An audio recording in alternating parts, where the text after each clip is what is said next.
Om. Om. Om.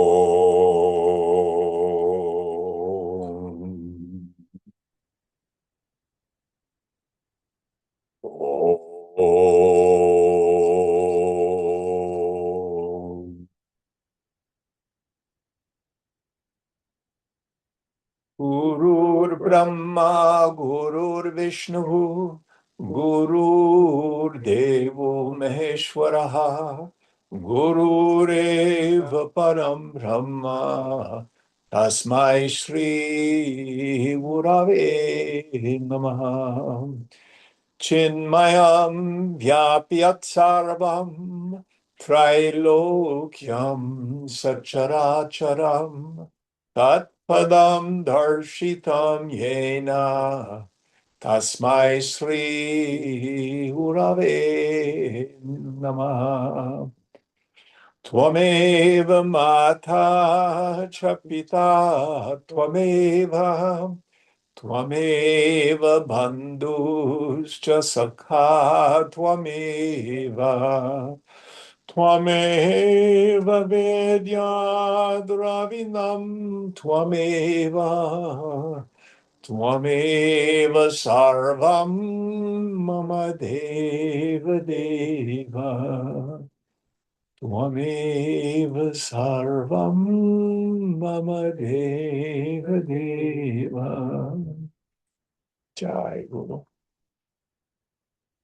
Om Sahana Bhavatu, Sahana Bhunaktu, Sahaviryam Karavavahai, Tejasvinavadhitamastu ma vidvishavahai. Om Shanti, Shanti, Shanti. So where are we in our text?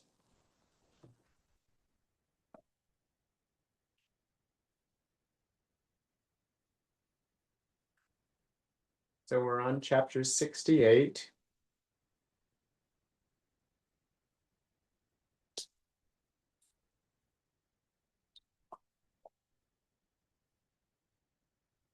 Questioner. When we talk of helping humanity, we mean a struggle against disorder and suffering. Maharaj, you merely talk of helping. Have you ever helped? Really helped a single man? Have you ever put one soul beyond the need of further help? Can you give a man character based on the full realization of his duties and opportunities, at least, if not on the insight into his true being? When you do not know what is good for yourself, how can you know what is good for others? Questioner. The adequate supply of means of livelihood is good for all. You may be God himself, but you need a well-fed body to talk to us. Maharaj, it is you that need my body to talk to you. Okay, let's stop here for just a moment.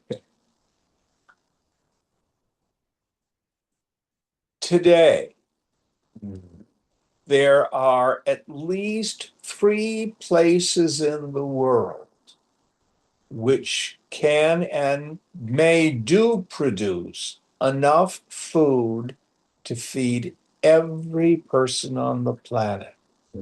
There's the breadbasket in the center of the United States. There's Ukraine, believe it or not, and the rice bowl in East Asia and South Asia. There is no lack of food. There is only a lack of charity. People are starving. They're starving in this country, the richest country in the world. Not because there's not enough food, but because there's not enough people of good character. Now, do economic systems social systems oppress people. Of course they do. Of course they do. But even if we change a system, if the system is wielded by people of poor character, suffering continues. Suffering continues. So this is why I think 16th chapter of the Bhagavad Gita, especially in our current political environment, not just in this country, but around the world, is important. It's called Divine and Devilish Estate. And it reviews what are the qualities, the moral qualities that a person should aspire to, whether or not you're realized or not. It's not, we can still do a lot. But then there's a long list of the qualities of the demoniac. And unfortunately, many of our political leaders have these qualities in abundance. So changing systems will not alleviate the suffering. Master Jesus said, "Physician, heal thyself." Remove the log in your own eye before you try to remove the splinter in another's. When you're on an airplane, you put your own oxygen mask on first before you help another.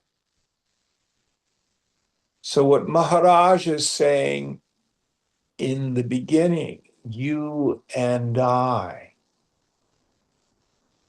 must learn to develop good character.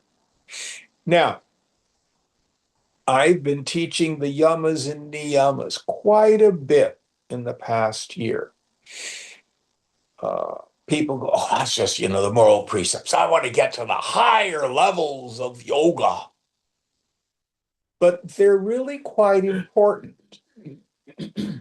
And as is frequently the case in Hindu literature, whenever we have lists of things, the most important is listed first. Now, I think Scott is a student of the Raja Yoga tradition, or of anybody else out there. What's the first of the yamas? This is the first in the group of 10 yamas and niyamas. Do you remember, Scott? First, ahimsa. Ahimsa, non-harming, non-injury. And it goes both ways. Don't harm other beings and don't harm yourself. Does you no good to try to rescue the turkeys, and then you go home and you spend all morning dwelling in what a terrible person you are. That's of no avail. That's still not practicing ahimsa. And of course, what Maharaj is going to be driving at, find out who you are, free ourselves from the results of spiritual ignorance. The first result of spiritual ignorance is fear, bhaya. From that arises kama, craving, krodha, anger, dvesha, aversion, sangraha, attachment. I'm not enough, there's not enough. All right, going on. Maharaj, it is you that need my body to talk to you. I am not my body, nor do I need it. I am the witness only. I have no shape of my own. You are so accustomed to think of yourself as bodies, having consciousness, that you just cannot imagine consciousness as having bodies. Once you realize that bodily existence is but a state of mind, a movement in consciousness, that the ocean of consciousness is infinite and eternal, and that when in touch with consciousness, you are the witness only, you will be able to withdraw beyond consciousness altogether. Yes. So the point he's driving at, the physical body perceived in the waking state and everybody else's physical body comes about in the same way as the body of our dream. It's not any different. It seems real, it seems solid, it seems vivid, but upon awakening, I see my dream body was an imagination, it existed in my individual mind. So also all these bodies exist in consciousness, universal consciousness. Going on. Questioner, we are told there are many levels of existence. Do you exist and function on all levels? While you are on earth, are you also in heaven, Swarga? Maharaj, I am nowhere to be found. I am not a thing to be given a place among other things. All things are in me, but I am not among things. You are telling me about the superstructure while I am concerned with the foundations. The superstructures rise and fall, but the foundations last. I am not interested in the transient while you talk of nothing else.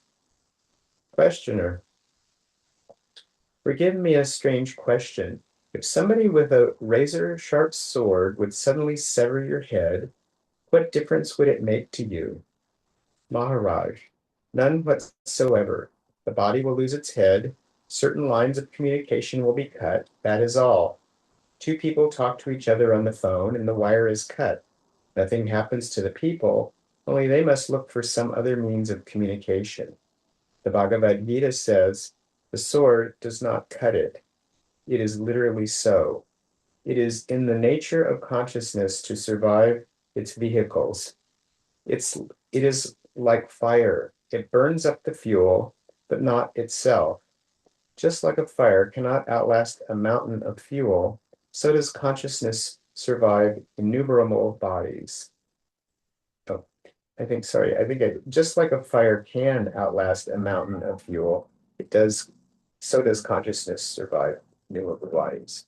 So your mind survives all the pleasant and unpleasant experiences of the dream.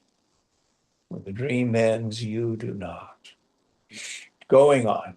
Questioner, the fuel affects the flame. Maharaj, as long as it lasts, change the nature of the fuel and the color and appearance of the flame will change. Now we are talking to each other, for this presence is needed. Unless we are present, we cannot talk. But presence by itself is not enough. There must also be the desire to talk. Above all, we want to remain conscious. We shall bear every suffering and humiliation, but we shall rather remain conscious. Unless we revolt against this craving for experience and let go the manifest altogether, there can be no relief. We shall remain trapped. Questioner, you say you are the silent witness, and also you are beyond consciousness. Is there no contradiction in it? If you are beyond consciousness, what are you witnessing to? Maharaj, I am conscious and unconscious, both conscious and unconscious. neither conscious nor unconscious. To all this I am witness, but really there is no witness, because there is nothing to be a witness to. I am perfectly empty of all mental formations, void of mind, yet fully aware. This I try to express by saying that I am beyond the mind. Questioner, how can I reach you then? So let's see if we can dive deeper into this idea. So when we think of a witness, the word implies subject object. It actually implies a triple factor, a knower, a means of knowledge, a pramana, and an object of knowledge. I, Jim, through seeing, know the bowl on the table. And all knowledge of the content of the mind or consciousness, to use the word that he's saying, Chaitanya, is known through the triple factor. I, through manas, mind, no feelings and judgments. I, through buddhi, intellect, no thoughts, images. But are you you? No. How do you know it? You do not see, hear, taste, touch, smell, emote, or think yourself. Yet you are not unknown, nor do you know yourself as an object. It's not like awareness one is looking at awareness two. No, you do not know awareness as an object, yet you know you are aware. You know you have bhava being. You don't own being. Language falls short.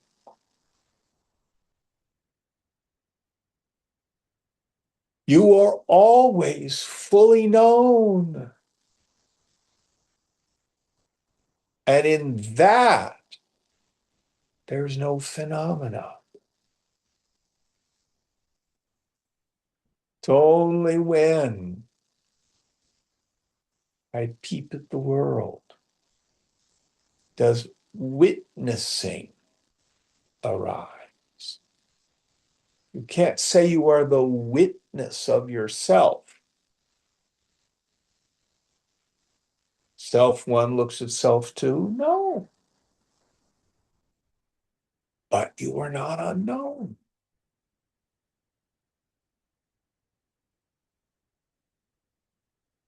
Again, words fall short.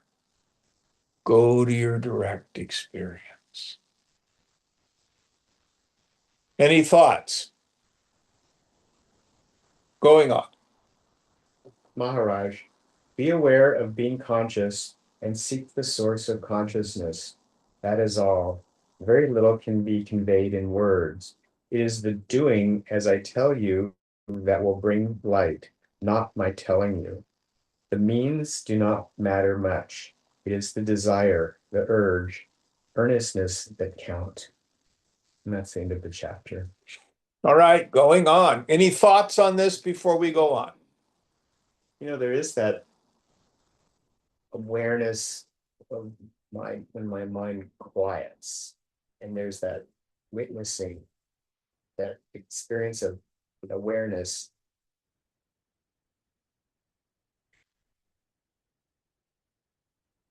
which is happening to the mind, but it's the mind is then it's quieting. So there's this kind of undescribable in relationship there. Yes, yes.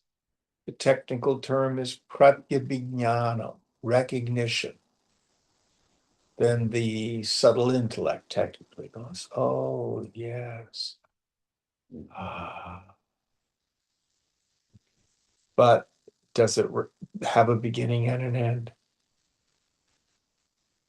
Well, it seems to have an end that doesn't seem to have a beginning. When you notice this deep, quiet awareness, Yeah. Does the noticing have a beginning and an end? When you're busy running a workshop, are you particularly aware of it? The awareness. Yeah. So this recognition, this aha, Uh-huh. is a mind state. Yes, I can get that. Yeah. It's a nice one. Yeah. And remember, all of my suffering occurs to my mind, not myself. Yeah. Yeah. It's the mind that has the problem. So even though from the viewpoint of the absolute, my bondage is unreal and my liberation is unreal, tell that to a suffering person. It's of no value.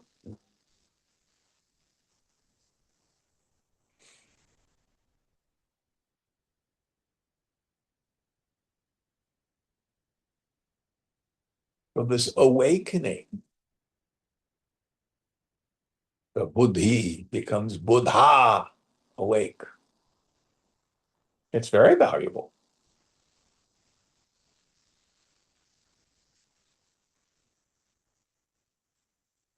But what does the mind realize? It doesn't come to the conclusion, oh, I'm an awakened person. I'm a realized person. No, that's more foolishness. At the moment of realization, it's, oh, I am Brahman. I am that ground of being. I am the self. But it never rises or sets. Is that helpful? Mhm. Going on. Yes, thank you. Chapter 69. Transiency is proof of unreality. Okay, so before we get into it, let's look at the philosophical definition of reality. I call it reality with a big old capital R. So Vedanta's definition of reality is that which always is, that which is never subject to negation. So the classic example, again, going to the dream state. While I'm dreaming, the dream seems very real. But then I wake up. Waking up is the negation of the dream state. It's gone.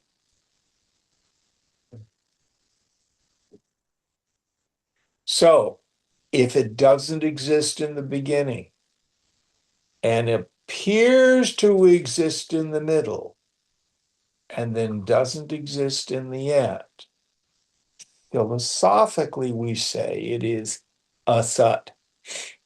Anitya is a better word. It is not eternal. It's not real in that sense. Now, in our vyavahara, our daily transactions, of course, we can say the child of a barren woman is not real, but I'm going to get in the car and drive to class this morning. It has a relative reality. But let's go on and see what Maharaj says about it. Questioner. My friend is a German, and I was born in England from French parents. I am in India since over a year, wandering from ashram to ashram. Maharaj, any spiritual practices, sadhanas? Questioner, studies and meditation. Maharaj, what did you meditate on? Questioner, on what I read. Maharaj, good. Questioner, what are you doing, sir? Maharaj, sitting. Questioner, and what else? Maharaj, talking. Questioner, what are you talking about? Maharaj, do you want a lecture? Better ask something that really touches you so that you feel strongly about it. Unless you are emotionally involved, you may argue with me, but there will be no real understanding between us. If you say, nothing worries me, I have no problems, it is all right with me, we can keep quiet. But if something really touches you, then there is purpose in talking. Shall I ask you, what is the purpose of your moving from place to place? Questioner, to meet people, to try to understand them. Maharaj, what people are you trying to understand? What exactly are you after? Questioner, integration. Maharaj, if you want integration, you must know whom you want to integrate. Maharaj, by meeting people and watching them, one comes to know oneself also. It goes together. Maharaj, it does not necessarily go together. Questioner, one improves the other. Maharaj, it does not work that way. The mirror reflects the image, but the image does not improve the mirror. You are neither the mirror nor the image in the mirror. Having perfected the mirror so that it reflects correctly, truly, you can turn the mirror round and see in it a true reflection of yourself, true as far as the mirror can reflect. But the reflection is not yourself. You are the seer of the reflection. Do understand it clearly. Whatever you may perceive, you are not what you perceive. Questioner, I am the mirror and the world is the image. Maharaj, you can see both the image and the mirror. You are neither. Who are you? Don't go by formulas. The answer is not in words. The nearest you can say in words is, I am what makes perception possible, the life beyond the experiencer and his experience. Now, can you separate yourself both from the mirror and the image in the mirror and stand completely alone, all by yourself? Questioner, no, I cannot. Maharaj, how do you know that you cannot? There are so many things you are doing without knowing how to do it. You digest, you circulate your blood and lymph, you move your muscles, all without knowing how. In the same way, you perceive, you feel, you think without knowing the why and how of it. Similarly, you are yourself without knowing it. There is nothing wrong with you as the self. It is what it is to it is what it is to perfection. It is the mirror that is not clear and true, and therefore gives you false images. You need not correct yourself, only set right your ideas of yourself. Learn to separate yourself from the image and the mirror. Keep on remembering, I am neither the mind nor its ideas. Do it patiently and with conviction, and you will surely come to the direct vision of yourself as the source of being, knowing, loving, eternal, all embracing, all pervading. You are the infinite focused in a body. Now you see the body only. Try earnestly, and you will come to see the infinite only. So let me interject here, if I may. Let's wait till the sirens go by. The way I would frame what Maharaj is saying is take on the maxim, I cannot think a real thought. None of my thoughts are real, including the one I just thoughted. To go beyond the mind is to quit believing in the reality of the mind. It's not a location. Oh, I'm above my mind looking down at it. No, I'm always the knower of the thoughts. But the problem is, I think those thoughts are real. Well, some of them are false, but these are true. No, the mind itself is unreal, which means no perception, no feeling, no thought, no memory has any substance to it. And most importantly, no personal sense of self is real. I'm tall, I'm short, I'm male, I'm female, I'm old, I'm young. That's pretty easy to say, oh, those are just ideas, but I'm successful, I'm not successful. People like me, people don't like me. I'm a good person. No, actually, I'm a bit of a monster. All of it is unreal. But something there is that is real.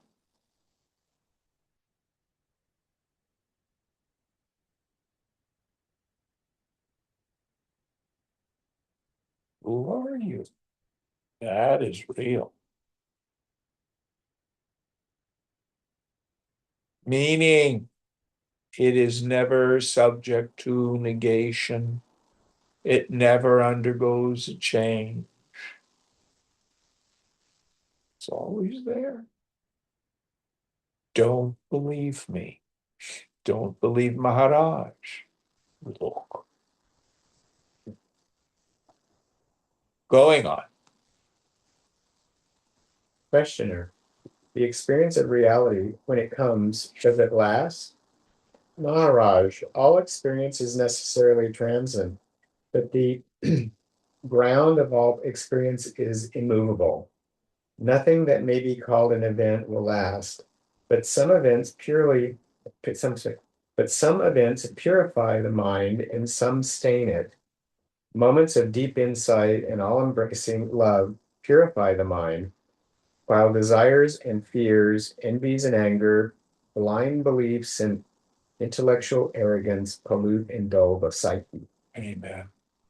Questioner, is self-realization so important? Maharaj, without it you will be consumed by desires and fears, repeating themselves meaninglessly in endless suffering.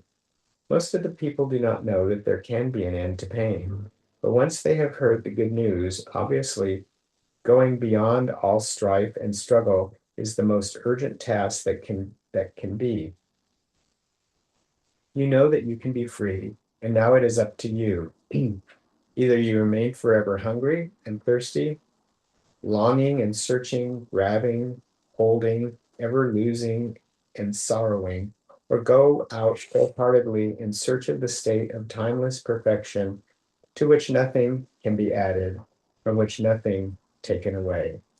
In it, all desires and fears are absent, but because they were given up, not because they were given up, but because they have lost their meaning.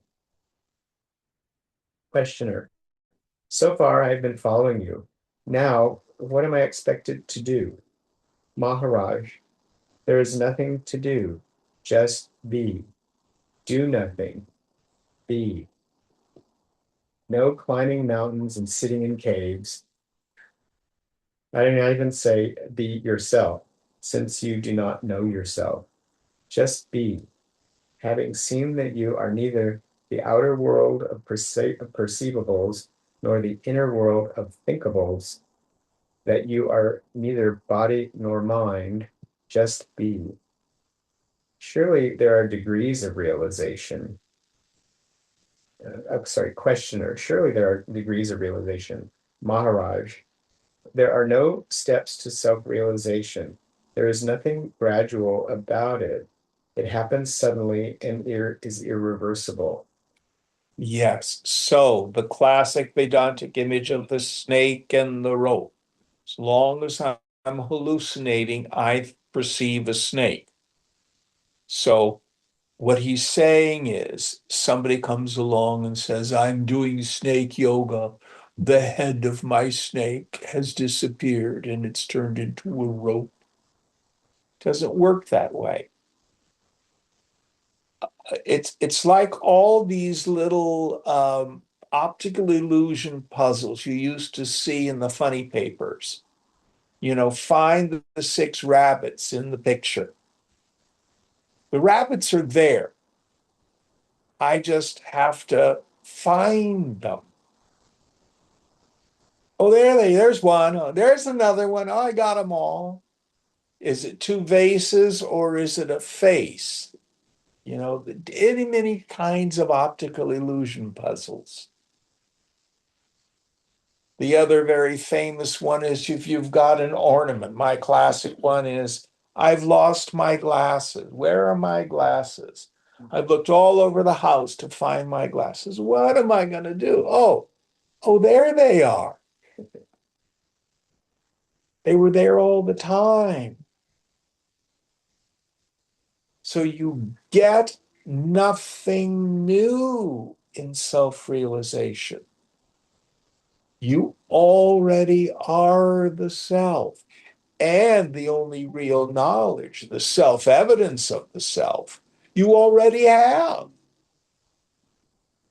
What the problem is the stupid mind, which attributes to the self the qualities of the not self, the key one on the body.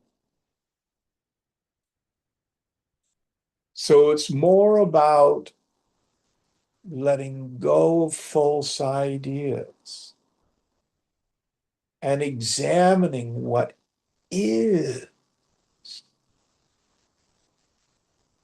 Now, we have a direct experience, and then we can reflect on that direct experience. One of the examples I will use in beginning class, bring your attention to the sensation of the waistband of your trousers around your waist. Are your pants too tight, too loose, just right? What about you? Just right. Now, that sensation has been going on since you put your pants on this morning. Have you been thinking about it since then? No, not till you asked me to. So the mind became attentive to what had been there since this morning. We didn't create it, we didn't achieve it, we didn't acquire it. You realized what it feels like. Oh, yeah, I can feel the waistband of my trousers.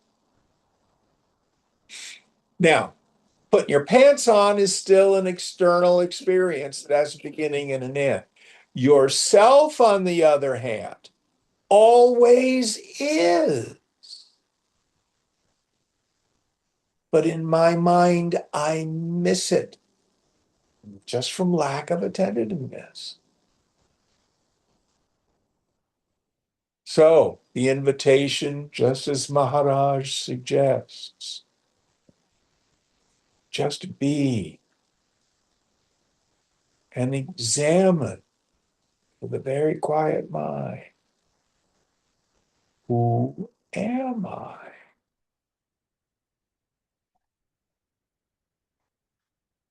Once you see it, one of the things you see is it's always here. When are you ever not you?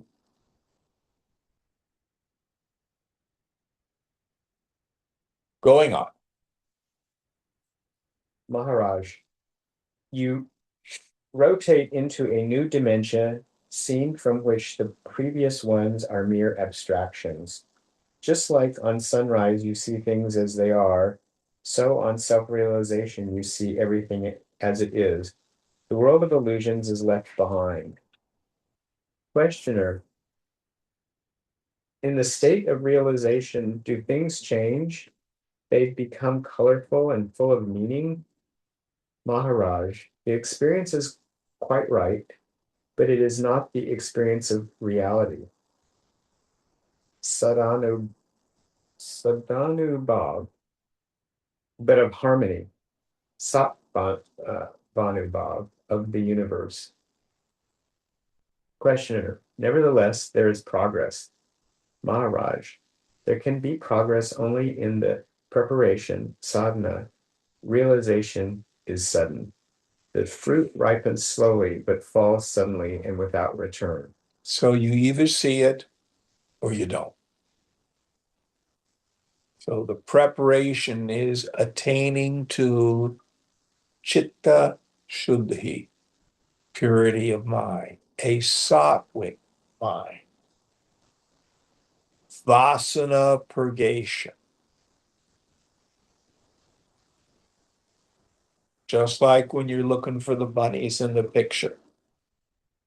There's not a process. Oh, I see the bunny's foot. Oh no, now there's the tip of an ear. You either don't see the bunny. Oh, there it is. I see it now. You see the bunny. Instant, sudden. Going on. Questioner, I am physically and mentally at peace. What more do I need? Maharaj, you may not be yours may not be the ultimate state. You will recognize that you have returned to your natural state by complete absence of all desire and fear. After all, at the root of all desire and fear is the feeling of not being what you are. Just as the dislocated joint pains only as long as it is out of shape and is forgotten as soon as it is set right, so is all self-concern a symptom of mental distortion which disappears as soon as one is in the normal state. Questioner, yes, but what is the sadhana for achieving the natural state? Maharaj, hold on to the sense I am, to the exclusion of everything else. When thus the mind becomes completely silent, it shines with a new light and vibrates with new knowledge. It all comes spontaneously. You need only hold on to the I am. Just like emerging from sleep or a state of rapture, you feel rested, and yet you cannot explain why and how you come to feel so well. In the same way, on realization, you feel complete, fulfilled, free from the pleasure pain complex, and yet not always able to explain what happened, why, and how. You can put it only in the negative terms. Nothing is wrong with me any longer. It is only by comparison with the past that you know that you are out of it. Otherwise, you are just yourself. Don't try to convey it to others. If you can, it is not the real thing. Be silent and watch it expressing itself in action. Questioner, if you could tell me what I shall become, it may help me to watch over my development. Maharaj, how can anybody tell you what you shall become when there is no becoming? Yes. You merely discover that you are. All molding yourself to a pattern is a grievous waste of time. Think neither of the past nor of the future, just be.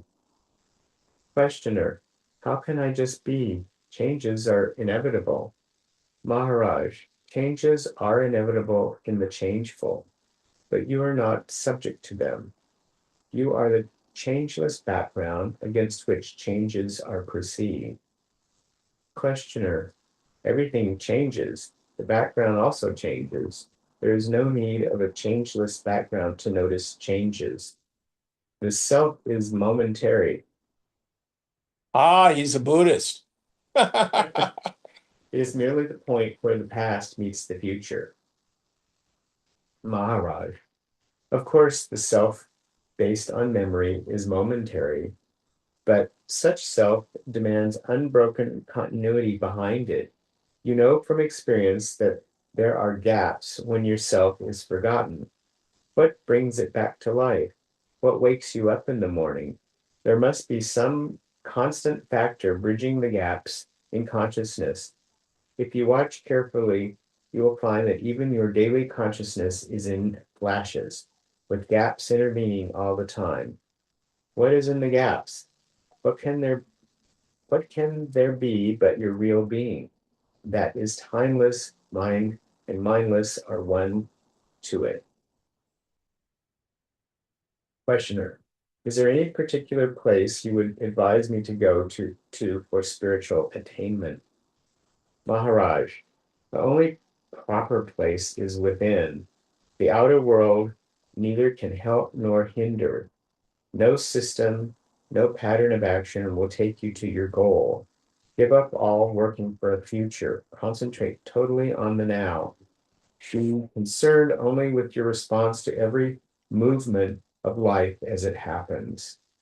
Questioner, what is the cause of the urge to roam about? Maharaj, there is no cause. You merely dream that you roam about. In a few years, your stay in India will appear as a dream to you. You will dream some other dream at that time. Do you realize that it is not you who moves from dream to dream, but the dreams flow before you, and you are the immutable witness. No happening affects your real being. This is the absolute truth. Questioner, cannot I move about physically and keep steady inwardly? Maharaj, you can, but what purpose does it serve? If you are earnest, you will find that in the end you will get fed up with roaming and regret the waste of energy and time. To find yourself need not take a single step. Questioner, is there any difference between the experience of the self, Atman, and of the absolute, Brahman? Maharaj, there can be no experience of the absolute as it is beyond all experience. On the other hand, the self is the experiencing factor in every experience and thus, in a way, validates the multiplicity of experiences. The world may be full of things of great value, but there is nobody to buy them. They have no price. The absolute contains everything, experienceable, but without the experiencer, they are as nothing. That which makes the experience possible is the absolute. That which makes it actual is the self.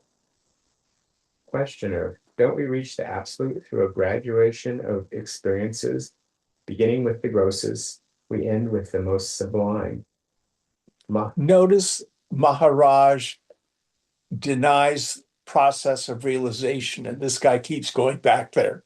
yeah, He wants to validate his process. yeah. Going on. Maharaj, there can be no experience without desire for it. There can be graduate there can be gradation between desires, but between the most sublime desire and the freedom from all desire, there is an abyss which must be crossed. The unreal may look real, but it is transient. The real is not afraid of time. Questioner, is not the unreal the expression of the real? Maharaj, how can it be? It is like saying that the truth expresses itself in dreams. To the real, the unreal is not. It appears to be it appears to be real only because you believe in it. Doubt it, and it ceases. When you are in love with somebody, you give it reality. You imagine your love to be all powerful and everlasting. When it comes to an end, you say, I thought it was real, but it wasn't. Transiency is the best proof of unreality. What is limited in time and space and applicable to one person only is not real. The real is for all and forever. Amen. Above everything else, you cherish yourself. You would accept nothing in exchange for your existence. The desire to be is the strongest of all desires and will go only on the and will go only on the realization of your true nature. Questioner, even in the unreal, there is a touch of reality. Maharaj, yes, the reality you impart to it by taking it to be real. Having convinced yourself, you are bound by your conviction. When the sun shines, colors appear. When it sets, they disappear. Where are the colors without the light? Questioner, this is thinking in terms of duality. Maharaj, all thinking is in duality. In identity, no thought survives. And that's the end of the chapter. All right, any thoughts on this one? It's a shorty. Let's try another one. Okay. Chapter 70. God is the end of all desire and knowledge. Maharaj, where are you coming from? What have you come for? Questioner, I come from America and my friend is from the Republic of Ireland. I came about 6 months ago and I was traveling from ashram to ashram. My friend came on his own. Maharaj, what have you seen? Questioner, I have been at Sri Ramanashram and also I have visited Rishikesh. Can I ask you what is your opinion of Sri Ramana Maharshi? Maharaj, we are both in the same ancient state, but what do you know of Maharishi? You take yourself to be a name and a body, so all you perceive are names and bodies. Questioner, were you to meet the Maharshi and what would happen? Were you to meet the Maharshi, what would happen? Maharaj, probably we would feel quite happy. We may even exchange a few words.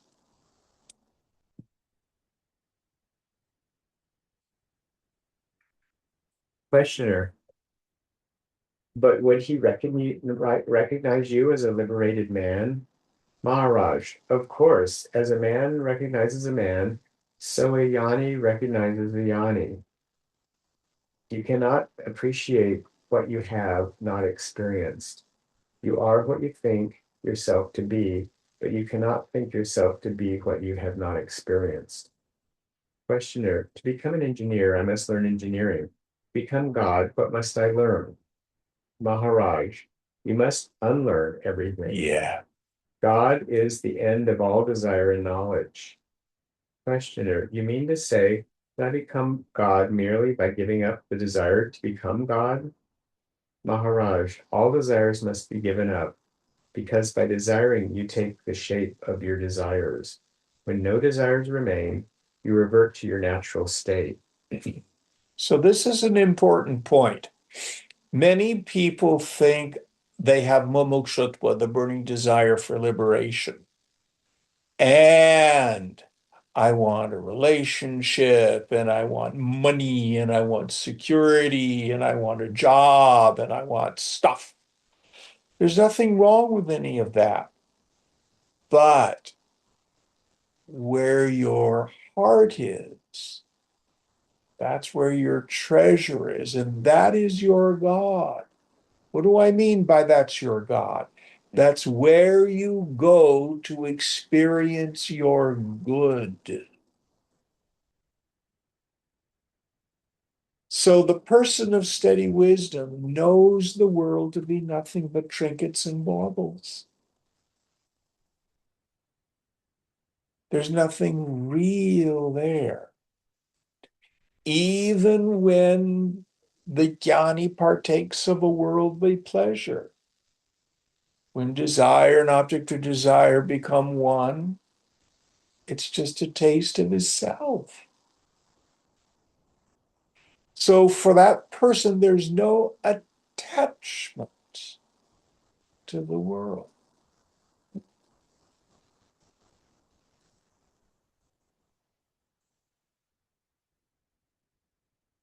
And in the end, what we're looking for, we're looking with.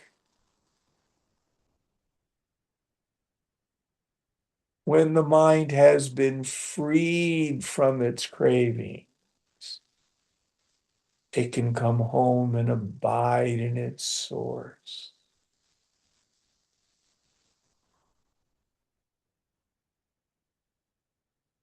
Going on. Questioner, How do I come to know that I have achieved perfection? Maharaj, you cannot know perfection. You can only know imperfection. For knowledge to be, there must be separation and disharmony. You can know what you are not, but you cannot know your real being. You can only you can be only what you are. But what he means here is you cannot know perfection, you cannot know the self as something phenomenal. Oh, there it is. I realize the self. Uh, Going on. The entire approach is through understanding, which is in the seeing of the false as false. But to understand, must observe from outside.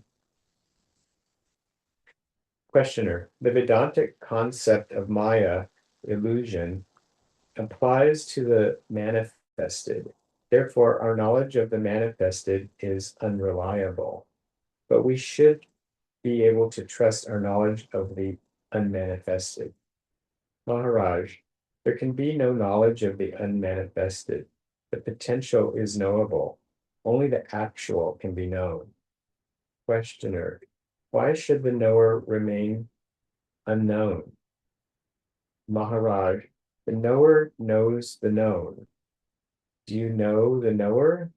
Who is the knower of the knower? You want to know the unmanifested. Can you say you know the manifested? Questioner, I know things and ideas and their relations. It is the sum total of all my experiences. Maharaj, all? Questioner, well, all actual experiences. I admit I cannot know what did not happen. Maharaj, if the manifested is the sum total of all actual experiences, including their experiencers, how much of the total do you know? A very small part indeed. And what is the little you know?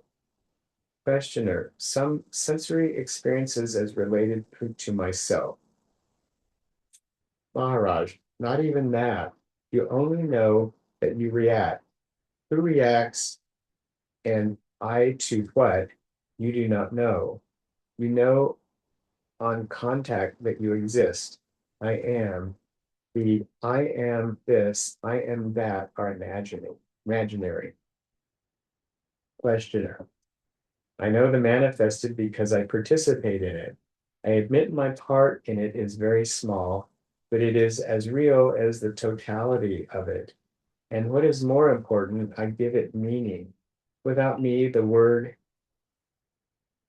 is dark and silent. Maharaj, a firefly illuminating the world. You don't have you don't give meaning to the world, you find it. Dive deep into yourself and find the source of where all meaning flows.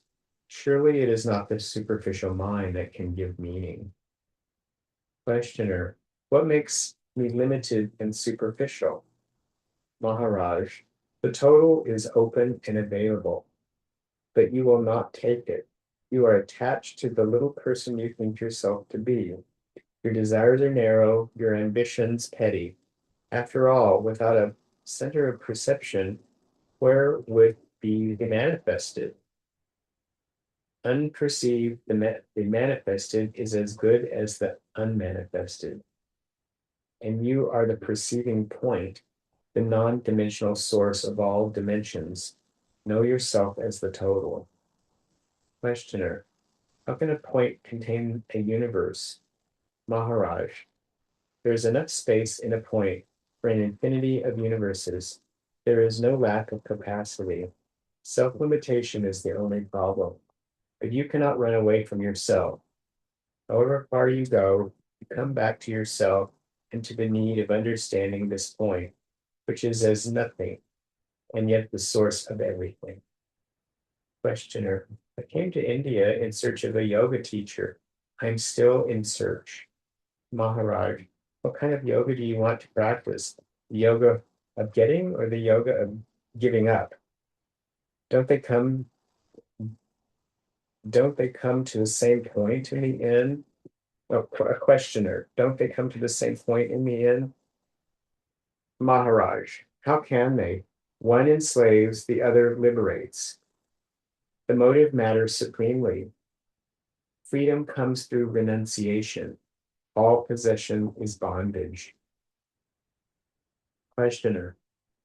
What I have the strength and the courage to hold on to, why should I give it up? And if I have not the strength, how can I give up? I do not know this need of giving up. When I want something, why should I not pursue it? Renunciation is for the weak. Maharaj, if you do not have the wisdom and the strength to give up, just look at your possessions. Your mere looking will burn them up. If you can find outside your mind, if you can stand outside your mind, you will soon find that total renunciation of possessions and desires is the most obviously reasonable thing to do. Yes. So there is no more fruitful meditation than to pay attention to what does it feel like to want something I don't have? The kama, the craving. And yoga says there's no other suffering than that. My foolishness, my ignorance says I'm suffering because I don't have what I want. Yoga says I'm suffering because I'm stuck wanting. Getting what I want doesn't solve the problem of wanting. It's like pouring fuel on a fire. It only gets bigger. So once a yogi can see that it is the craving itself that's the problem, then he develops the desire to be free from desire, which is unlike any other desire, because it brings something real, the easy capacity to abide in my self nature. Mhm. All right, going on. You create the world and then worry about it. Becoming selfish makes you weak. If you think you have the strength and courage to desire, it is because you are young and inexperienced. Invariably, the object of desire destroys the means of acquiring it, and then itself withers away. It is all for the best, because it teaches you to shun desire like poison. Questioner, how am I to practice desirelessness? Maharaj, no need of practice, no need of any acts of renunciation. Just turn your mind away, that is all. Desire is merely the fixation on the mind of the mind on an idea. So let me stop there. So we don't renounce the world out of some heroic effort of will. That never really works. The mind gives up the world through insight, vipassana, deep insight. When I clearly see what the problem is, real tyaga, renunciation, abandonment happens naturally. When a person is sensitive to gluten and doesn't realize the relationship between donuts and belly aches, when they finally realize, oh, it's the gluten that's causing my tummy to hurt, that's the insight. Then it's not about, oh, you shouldn't eat donuts, they're not good for you.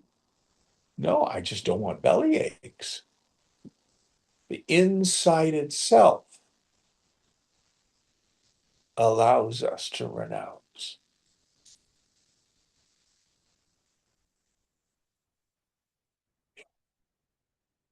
Okay, going on.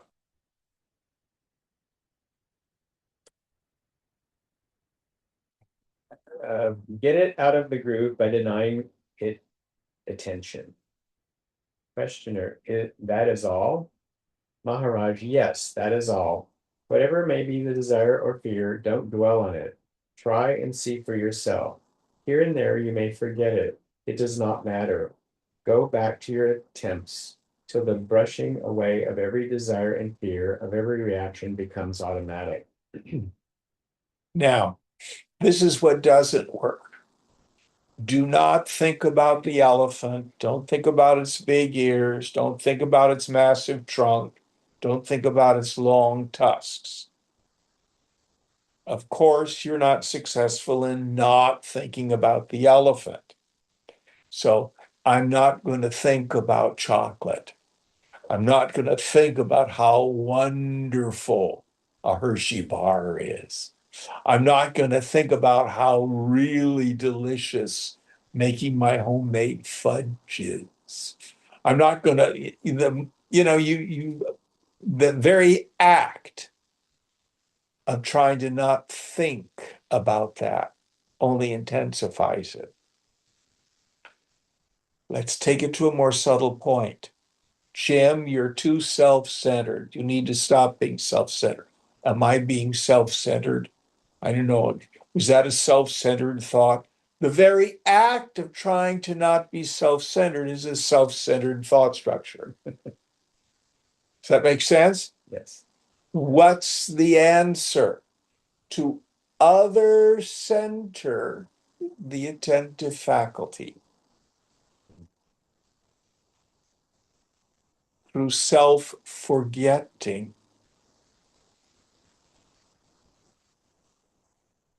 Turn your mind towards God. Turn your mind towards helping another person. If you have some subtlety of mind, turn your mind towards the real self, not your ego's needs.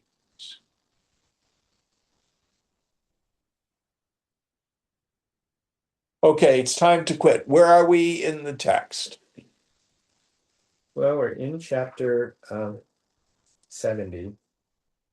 And what page, Mark? Well, on my Kindle, it's 300. Oh, okay. Well, I'm on page 338, but I'm in an older edition. We'll figure it all out next week. Yeah, we're about halfway in the chapter, so yes. We're at the bottom of page Om 295. Purnamada Purnamidam Purnat Purnamudachyate Purnasya Purnamadaya Purnameva Vashishyate Om Shanti Shanti Shanti Hari Om Sri Guru Pyo Namaha Hari Om.